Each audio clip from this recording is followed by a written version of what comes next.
자, 열왕기상 17장 1절에서 7절 말씀 함께 합독하겠습니다. 길르앗에 우거하는 자 중에 디셉 사람 엘리야가 아합에게 말하되 내가 섬기는 이스라엘의 하나님 여호와께서 살아계심을 두고 맹세하노니 내 말이 없으면 수년 동안 비도 이슬도 있지 아니하리라 하니라. 여호와의 말씀이 엘리야에게 임하여 이르시되 너는 여기서 떠나 동쪽으로 가서 요단 앞 그리 시냇가에 숨고 그 시냇물을 마시라. 내가 까마귀들에게 명령하여 거기서 너를 먹이게 하리라. 그가 여호와의 말씀과 같이 하여 곧 가서 요단 앞 그리 시냇가에 머물매 까마귀들이 아침에도 떡과 고기를 저녁에도 떡과 고기를 가져왔고 그가 시냇물을 마셨으나 땅에 비가 내리지 아니하므로 얼마 후에 그 시내가 마르니라. 아멘. 하나님, 오늘도 엘리야를 통해서 하나님께서 우리에게 하시는 말씀을 들으려고 합니다. 하나님, 세상이 혼탁한 이 시대를 살아가고 있습니다. 하나님, 하나님의 자녀로 살아가는 삶이 녹록지만은 않지만 하나님께서 우리를 승리케 하시는 줄 믿습니다. 그래서 우리가 어떻게 살아가야 되는지, 또한 그렇게 주님을 단단히 붙잡고 의지하고 나아갈 때 어떤 일들이 일어나는지 오늘 말씀을 통하여 보게 하여 주시옵소서. 감사합니다. 예수님의 이름으로 기도드립니다. 아멘. 자, 우리는 지금 이스라엘의 분단 역사를 보고 있습니다. 우리 한반도도 분단되어 있지 않습니까? 너무 좀 유사한 상황인데 이스라엘의 분단 역사를 통해서 하나님께서 하시는 일들을 보고 있습니다. 자, 북이스라엘은 여로보암이 분단 역사의 초기 왕이 되면서 여호와를 섬기는 참된 진리와 양식 이런 것들을 교모하고 유사한 형태로 변질되게 했습니다. 그래서 어떻게 했냐면요, 백성들이 혼란 속에 빠지게 했고 하나님께로 안 가도 되는가? 라고 생각하게 했습니다. 자, 이런 속에서 하나님께서 어떤 일들을 하십니까? 그래? 그러면 그 왕조를 내가 땅에서 끊어버리겠다라고 말씀하시죠. 그래서 북이스라엘의 왕조를 보면 여러 번 바뀌면서 흘러가고 있습니다. 그렇게 오므리 왕조까지 왔는데 오므리의 아들 아합이 왕이 됐습니다. 지금 우리가 보는 내용이죠. 그런데 이 아합은 여로보암보다도 더 한 발짝 나가서 유사 종교가 아닌 공식적으로 바알을 숭배하게 합니다. 이스라엘 건국 이래로 가장 이렇게 최악의 타락 상태에 빠져들게 됩니다. 자, 그 시작점을 보면 이렇습니다. 아합이 아내로 맞아들인 이방 여인 이세벨, 이 이세벨은 바알을 섬기는 선지자들의 생계를 국고를 열어서 그들을 먹여 살립니다. 그러면 뭡니까? 북이스라엘의 국교는 지금 바알이라는 겁니다. 하나님께서 바벨탑을 쌓으면서 우리 스스로 우리를 구원할 수 있어 라면서 하늘 꼭대기로 올라가는 그들에게 하나님께서 아니야, 너희는 스스로 구원할 수 없어. 그 길은 죽음뿐이야. 그래서 하나님께서 어떻게 하십니까? 내려와서 흩지 않으십니까? 흩죠. 언어를 흩어가지고 죽음을 향해서 질주하는 그 인류를 언어를 흩음으로써 살 길을 이렇게 기회를 주십니다. 그리고 어떻게 하십니까? 하나님께서 안 되겠다. 세상 사람들이 나라를 세우는데 나도 하나님 나라를 표본으로 세워야겠다. 그래서 열국이 그 나라를 보고 하나님의 백성이 되는 길이 어떤 길인지 보고 하나님께로 돌아오는 길을 열어주시려고 이스라엘이라는 나라를 세우셨습니다. 그러면 이 이스라엘은 어떤 나라입니까? 하나님께로 가는, 우리가 여행 가면 흔히 가이드가 뭘 잡습니까? 깃발을 잡지 않습니까? 그래서 가이드 얼굴을 몰라도 돼요. 빨간 깃발이면 빨간 깃발, 이 깃발만 따라오세요 하고 흔들면서 가지 않습니까? 이스라엘은 그런 역할을 하는 통로였습니다.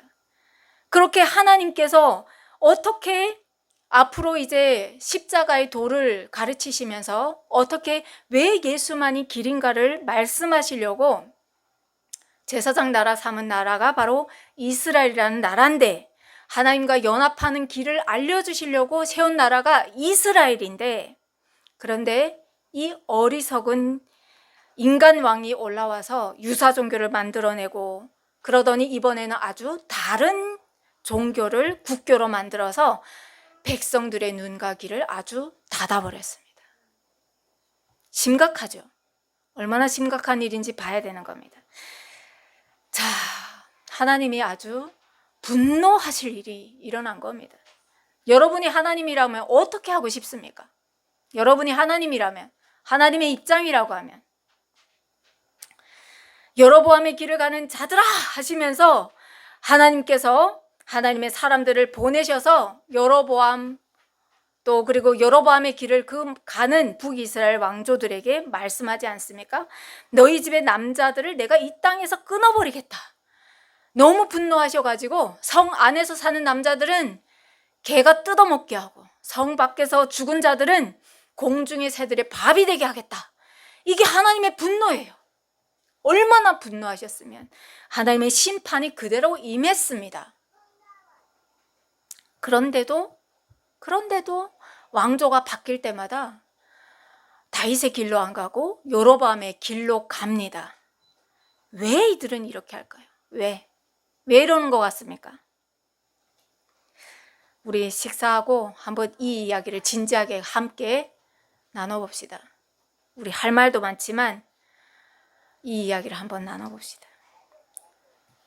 자, 이렇게 흘러가는 이스라엘의 역사를 보니까 인간인 우리도 보기에 너무너무 답답합니다. 참 답답합니다. 이럴 때 누가 나타나느냐? 길르앗에 우거하는 자 중에 디셉 사람 엘리야라는 사람이 일어섰습니다. 길르앗은 가나안 밖에 요단 동쪽에 있는 땅입니다.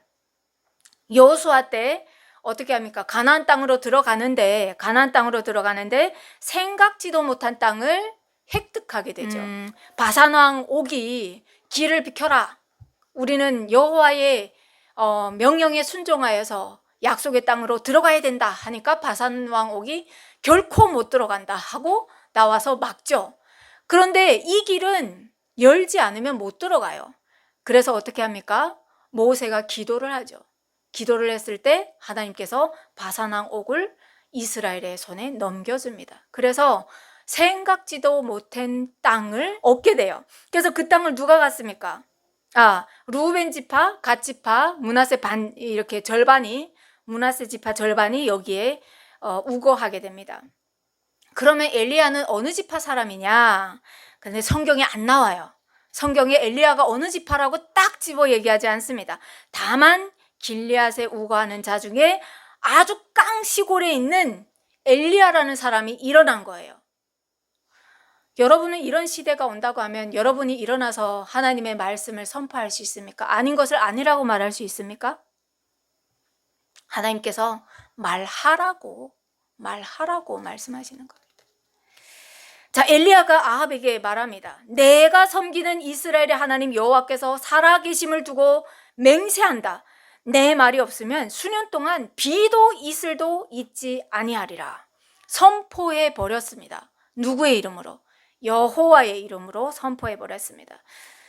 자, 그러면 어떻게 이 말이 이렇게 힘을 받을 수 있지? 힘을 얻을 수 있지? 라는 거를 우리가 생각하고 봐야 됩니다. 첫째는 우주 만물을 창조하신 여호와 하나님을 믿기 때문에 이 사람이 선포했겠죠. 자, 그런데 이스라엘이라는 땅을 우리가 이해를 해야 이 말이 더 크게 다가옵니다.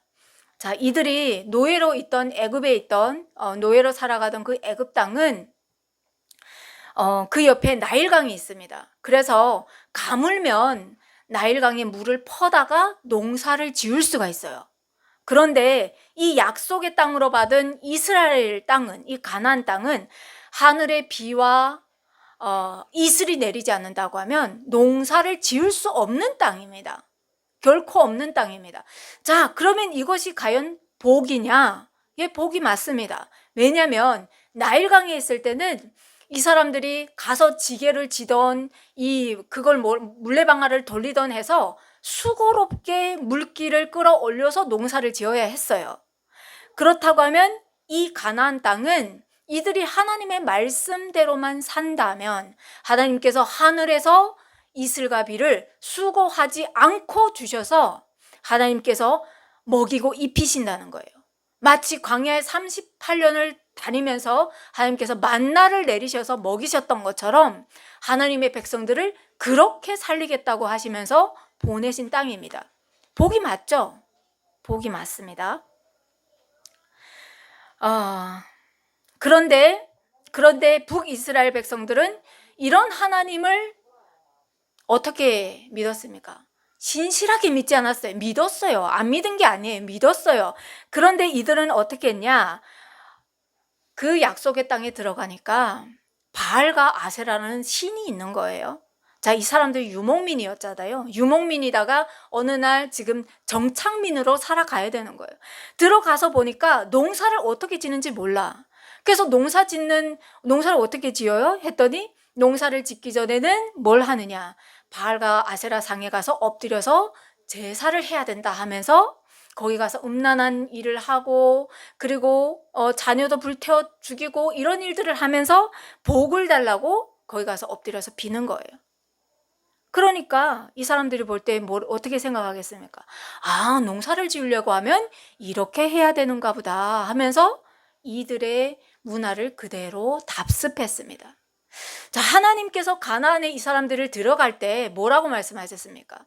그 나라 사람들을 다 몰아내라. 죽이든지 몰아내라. 짐승도 다 몰아내라 라고 말씀하셨어요. 왜 그런지를 지금 우리가 알아야 되는 겁니다. 거기에 들어가서 우리가 여기에 정착하려면 이들의 문화를 따라 배워야지. 사람의 어리석음이 크기 때문에 하나님께서 눈에 보이는 것에 속지 말라고 그 땅을 다 몰아내라고 한 겁니다. 그런데 결국 못 몰아냈죠. 몰아내지 못했죠. 그래서 이들이 어떻게 합니까? 이들의 문화를 그대로 답습해서 바알과 아세라 앞에 가서 그 풍요의 신이라고 생각하면서 그들 앞에 가서 비를 달라고 빌었던 겁니다. 그런데 정작 우리는 말씀을 보니까 어떻습니까? 하늘에 비와 이슬을 내리시는 이가 누구시냐는 거예요. 하나님이시잖아요. 그래서 엘리야가 선포한 이 말은 누가 너희에게 비를 주는지 보겠다는 거예요. 보자. 한번 겨눠보자.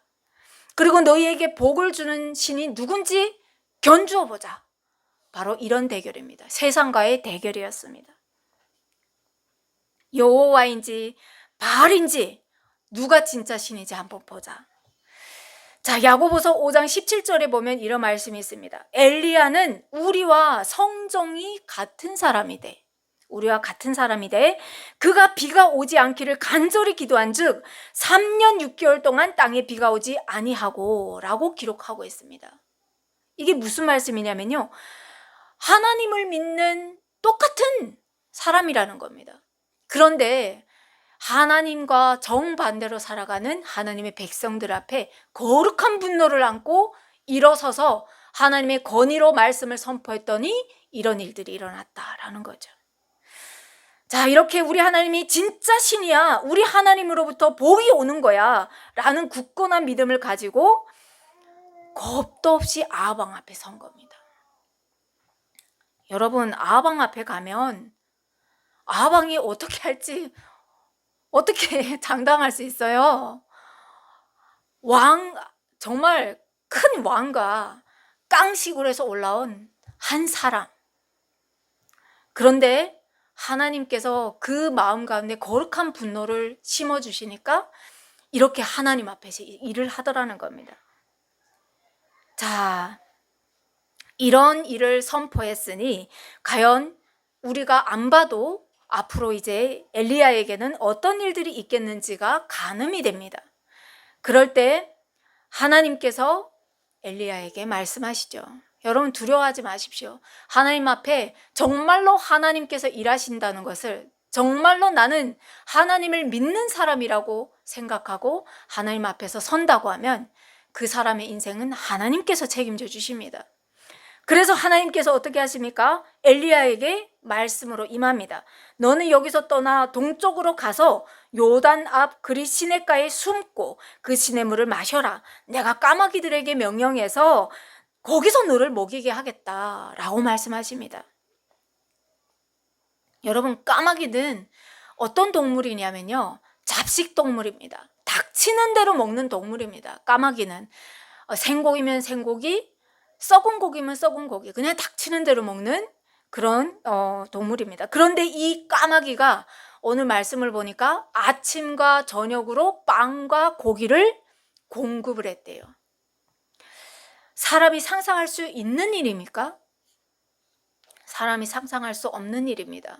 이 일은 뭘 이렇게 증거하고 있냐면요, 모든 만물이 하나님으로부터 시작되었다라는 것을 증거하고 있습니다. 아무리 자기가 잡식 동물이라고 해도, 그렇다고 해도 하나님의 명령을 거역할 수 있는 피조물은 하나도 없다라는 것을 증거하고 있죠.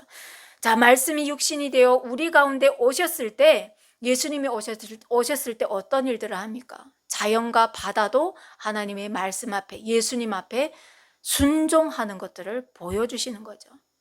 그 하나의 일 아닙니다. 그분이 조물주시기 때문에 피조물이 감히 거역할 수가 없는 거죠. 다시 본문으로 돌아와서, 그런데 이 가뭄이, 엘리야가 선포한 이 가뭄이 하루 이틀 만에 끝나는 가뭄이 아니에요. 일주일, 보름, 한 달? 아닙니다. 3년 동안 지속되는 가뭄입니다.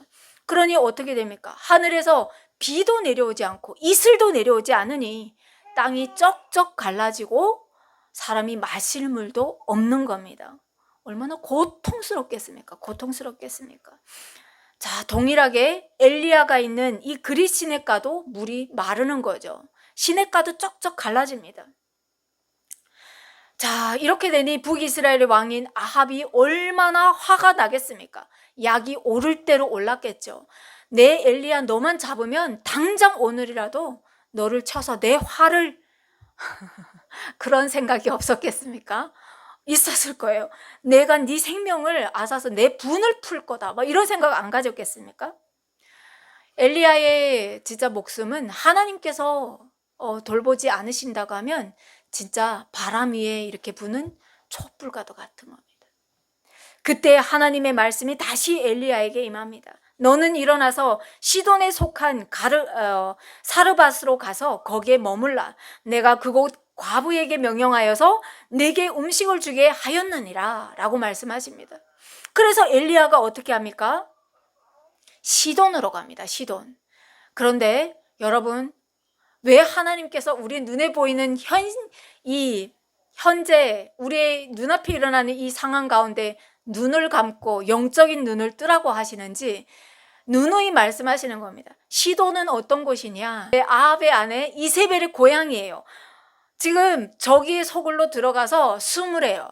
여러분 같으면 가겠습니까? 하나님의 말씀을 안 믿는다고 하면 결코 못 가죠. 그런데 하나님께서 믿을 수 있는 증거를 먼저 주셨잖아요. 까마귀를 보내주셔서 양식을 공급하셨단 말이에요. 하나님께서 내가 너를 분명히 지금 보고 있고 지키고 있다라는 것들을 말씀이 임하셨고 현실적으로 일어났어요. 그러면 엘리야는 하나님의 말씀에 순종해서 시돈으로 가는 겁니다. 사르밧으로 가는 겁니다. 자, 우리 속담에도 그런 말이 있잖아요. 등잔 밑이 어둡다. 자, 적의 소굴로 엘리야를 하나님께서 피신시키셨어요. 아합과 이세벨은 결코 생각할 수 없는 일이 지금 일어난 겁니다. 자, 엘리야가 이렇게 시돈으로 들어가니까 하나님께서 분명히 말씀하셨잖아요. 내가 그곳에 과부에게 명령하여서 내게 음식을 주게 하였다라고 말씀하셨습니다. 그래서 엘리야가 들어가 보니까 정말 길가에서 우연치 않게 한 과부가 나와서 나무를 줍고 있는 거예요. 그래서 그 과부에게 뭐라고 합니까? 당신이 나를 위해서 물 한 모금을 좀 주십시오. 그리고 뭐라고 합니까? 나에게 먹을 것도 좀 내다 주십시오. 갖다 주십시오. 라고 말합니다. 그런데 너무 아이러니하게 그 과부가 뭐라고 합니까? 내 생활이 지금 내 코가 석자입니다. 무슨 말씀을 하시는 겁니까? 저도 지금 계속 힘들다가 이제 가루 한 줌과 기름 조금만 남아서 이제 이 나물을 주워다가 떡을 이렇게 만들어서 아들과 마지막 음식을 먹고 죽으려고 합니다. 여러분, 하나님께서 예비하셨다고 했잖아요. 아니, 가난해도 이렇게 가난한 사람이 어디 있습니까? 자, 그렇게 말을 합니다. 상황이 어떻게 여러분 뜻대로 잘 흘러가고 있습니까? 자, 그러니까 엘리야가 뭐라고 하냐? 이 과부에게 말합니다. 그래요. 당신이 하고 싶은 대로 하십시오. 하시는데 먼저 내 말을 먼저 믿어보십시오 하면서 두려워하지 마시고 마지막으로 내 말을 한 번만 믿어보고 당신의 뜻대로 하십시오 하면서 그 남은 밀가루를 가지고 나를 위해서 작은 떡 한 개를 구워다가 나에게 주십시오 라고 얘기를 해요. 자, 그리고 뭐라고 하냐? 그 후에 당신과 당신 아들을 위해서 만드세요. 이게 말이 됩니까? 나를 위해서 떡 하나를 만들어서 먼저 주세요. 그리고 나서 당신과 당신 아들을 위해서 떡을 만들어서 먹고 당신이 하고 싶은 대로 하세요 라고 얘기하는 거예요. 믿어지냐고요. 그 이후에 나오는 엘리야 말이 아주 힘이 있죠. 이스라엘의 하나님 여호와의 말씀이 나 여호와가 비를 지면에 내리는 날까지 그 통의 가루가 떨어지지 아니하고 그 병의 기름이 없어지지 아니하리라 하셨습니다. 라고 얘기합니다. 그랬는데 이 말을 듣고 과부가 순종했습니다. 여러분, 이게 기적인 겁니다. 이게 기적인 겁니다. 있는 데서 나누는 것은 기적이 아닙니다. 그렇지만 하나님 안에서 하나님께서 우리의 생명의 주관자 되시고 생사복의 주권자라는 것을 믿는 사람은 콩알 반쪽도 나눠 먹는 겁니다. 순종하는 게 기적이라니까요. 순종하는 게 기적입니다. 여러분이 하나님 앞에 와서 말씀 듣는 게 기적이라니까요. 이게 기적입니다. 자, 그래서 하나님께서 내가 그곳 과부에게 명령하여 내게 음식을 주게 하였느니라. 이 말씀이 응하는 것을 엘리야가 다시 한번 보게 됩니다. 자, 그러면 여러분 궁금하지 않습니까? 하나님 말씀에 순종하는 사람들에게 과연 일어나는 복은 어떤 복일까? 하나님께서 우리에게 보고 힘을 받으라고 자세하게 다 기록해놨습니다. 자, 엘리야의 말대로 이 과부의 집에는 눈에 보이는 기적이 일어나기 시작하는데 엘리야가 선포했던 것처럼 지면에 비와 이슬이 내리는 그날까지 그 통의 가루는 떨어지지 아니하고 기름도 그 병의 기름도 마르지 아니하리라 라고 하셨습니다. 그 말이 응합니다.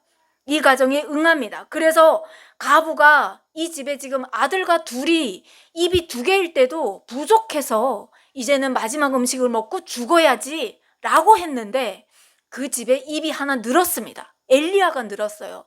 애도 아니고 어른이 늘었어요. 그런데 식구가 늘었음에도 불구하고 그 집에는 먹을 것이 끊어지지 않는 거예요. 이게 기적입니다. 자, 그리고 나서 하나님께서 그 집에 또 어떤 일들을 행하시냐? 어느 날 갑자기 그 아들이 병이 들어서 죽어버렸어요. 과부의 아들이 죽었어요. 그러면 여러분 오늘날 같으면 아유 죽었구나, 장례해야지 이렇게 생각하죠. 근데 옛날에 이 과부라고 하면 아들을 결코 포기할 수가 없어요. 왜냐하면 오늘날로 말하면 여자들이 이 생계권이 있잖아요. 그래서 나가서 일을 할 수가 있어요. 돈을 벌 수가 있어요. 그래서 내 목숨 하나 유지할 수가 있어요. 그렇지만 고대에는 남자가 없는 여자는, 과부는 앉아서 죽어야 돼요. 굶어 죽어야 돼요. 남자만 나가서 일을 할 수가 있어요. 노동을 할 수가 있어요. 그러니 이 과부가 죽게 생겼잖아요. 아들을 어떻게 포기해요? 뭐 포기할 수가 없죠. 그래서 이 과부가 엘리야에게 나와서 통곡을 합니다. 당신이 나와 더불어서 무슨 상관이 있기에, 당신이 나와 무슨 상관이 있어서 내 집에 와서 이런 험악한 일을 보게 하십니까? 내 죄를 생각나게 하고 또 내 아들을 죽게 하려고 내게 오셨나이까? 아니 뭐 엘리야가 아들을 죽였습니까? 근데 가부의 심정을 한번 여러분 생각해 보십시오. 엘리야가 와서 기적이 일어났잖아요. 그런데 살고 나니까 여러분, 죽고 싶어서 죽는 사람이 어디 있습니까? 살려고 하다가 그러다가 마지못해 진짜 생명의 끈을 놓아버리는 사람들이 많는데, 그런데 이 가부가 살았잖아요. 얼마나 기뻤겠습니까? 그런데 아들이 죽은 거예요. 그러니 이 가부가 자기 죄가 생각나는 거예요. 내가 죽으려고 했던 그것이 지금 다시 이어지는 건가? 그래서 내 아들이 죽는 건가? 얼마나 막 이게 마음이 그랬겠습니까? 그래서 엘리야에게 나와서 막 통곡하면서 우는 거예요. 그럴 때 엘리야가 어떻게 합니까? 이 아들을 받아서 자기가 머무는 옥탑방에 올라가서 이 아들에게 엎드려서 3번 엎드려서 기도하면서 그 아들의 몸에 이렇게 엎드리는 거죠. 몸 위에 엎드리는 겁니다. 그러면서 하나님 앞에 기도합니다. 하나님, 이 사람을 살려주십시오. 라고 하면서, 내 하나님 여호와여, 원하건대 이 아들의 혼을 다시 이 몸에 들어오게 해주십시오. 그 창조주 하나님 앞에 간절히 기도하면서 3번 일어났다 엎드렸다를 반복하는 겁니다. 그러면 여러분 궁금하지 않아요? 하나님께서 이 가부를 통해서 엘리야를 숨겨주시고 먹이시는 통로잖아요.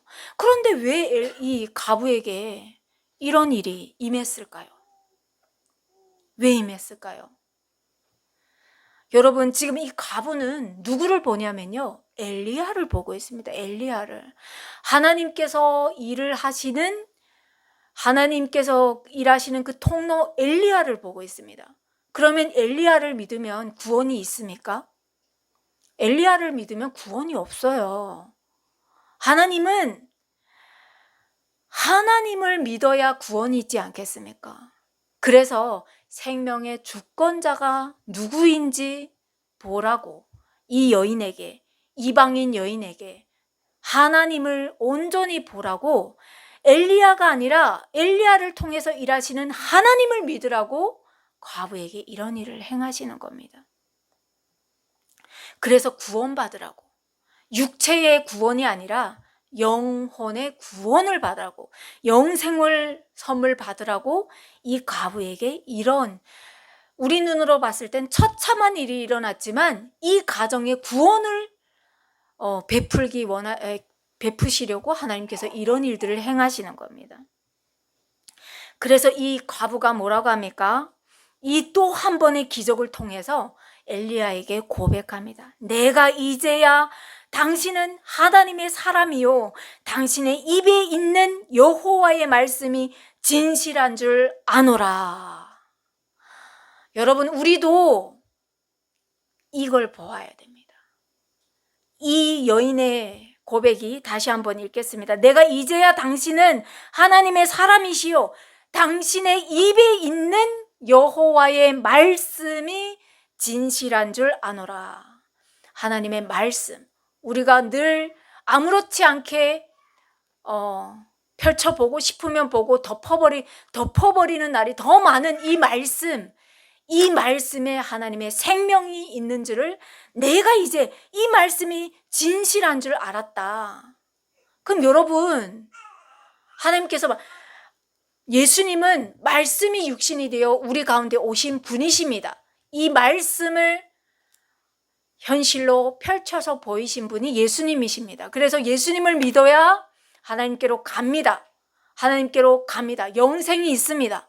그러면 예수님께로 가는 것이, 말씀을 안 읽고 예수님이 어떤 분이신지도 모르고 하나님이 어떤 분이신지도 모르고 성령님께 내가 무엇을 간구해야 되는지도 모르고 그냥 육신의 것만 구한다고 하면 여러분 되겠습니까? 하나님께서 말씀하십니다. 이 이방 여인의 입술을 통해서 당신의 입에 있는 여호와의 말씀이 진실한 줄 아노라. 하나님께서 우리에게도 말씀하시는 겁니다. 이 말씀이 생명이니 말씀을 읽고 하나님 앞에 살아라 라고 말씀하시는 겁니다. 말씀을 읽읍시다, 여러분.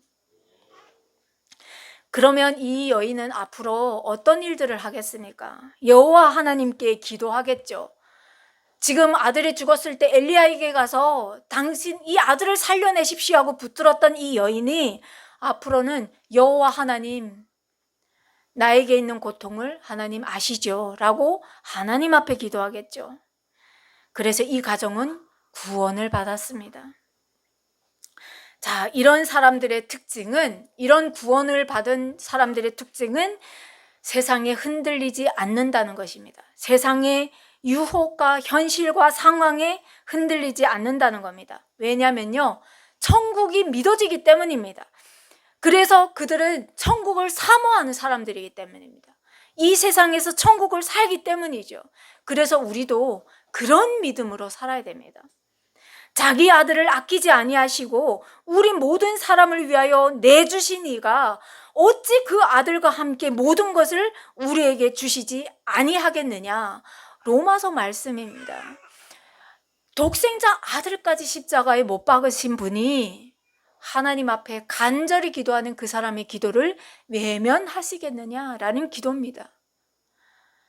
이 기적의 역사는 이 우리의 믿음으로 말미암아 일어나는 줄 여러분 아시고, 한 주도 하나님 앞에서 형식적인 기도가 아니라 날마다 하나님 앞에 감사하면서, 이 호흡마저도 주관하시는 하나님께 감사하면서 기쁨으로 그분과 동행하는 저와 여러분 되시기를 간절히 소망합니다. 하나님, 감사합니다. 오늘도 엘리야를 통해서 우리에게 하시는 하나님의 말씀을 보았습니다. 주님, 우리에게 주신 이 믿음이 하나님의 말씀으로 말미암아 굳건하게 세워지게 하여 주시옵소서. 그래서 모래 위에 집을 짓는 어리석은 자가 아니라 든든한 바위 위에, 말씀 위에 집을 짓는 우리가 되게 하여 주시옵소서. 예수님의 이름으로 기도드립니다. 아멘.